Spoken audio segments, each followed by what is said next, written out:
Bangla hotel style পুঁই শাকটা আপনি বাসায় যেভাবে তৈরি করবেন, বিশ্বাস করেন ভাই, এই পুঁই শাক থাকলে আপনার আর কোনো কিছু লাগবে না।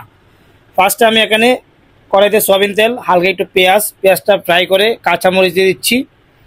আরেকটু সুন্দর করে ভেজে সামান্য পরিমাণ পানি, পরিমাণ মতো লবণ, 1 টেবিল স্পুন একটু বেশি হলুদের গুঁড়া, 1 টেবিল স্পুন গুঁড়ামরিচ, এগুলি আমি সুন্দর করে 2 মিনিট ভেজে এখানে 500 গ্রাম মুগ ডাল, 500 গ্রাম মসুরির ডাল আমি এখানে দিয়ে দিচ্ছি।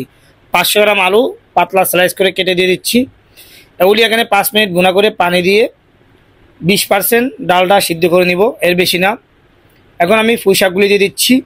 প্রথমে অল্প একটু দিয়ে সুন্দর করে নাড়াচাড়া করে আবার বাকিগুলি আমি দিয়ে দিচ্ছি। এগুলি দেওয়ার পরে আমি পুঁই শাকটা এখানে সুন্দর করে নাড়াচাড়া করে সিদ্ধ করে নিব।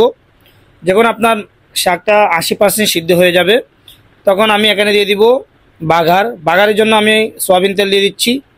তার মধ্যে শুকনো আস্ত মরিচ, রসুনের কোয়া আমি সুন্দর করে পাতলা স্লাইস করে কেটে এখানে দিয়ে দিচ্ছি।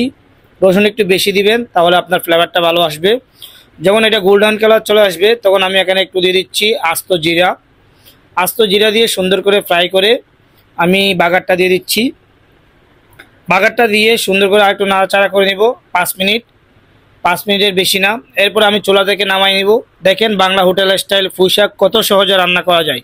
রেসিপিটা ভালো লাগলে অবশ্যই পেজটা ফলো দিয়ে সাথে থাকবেন।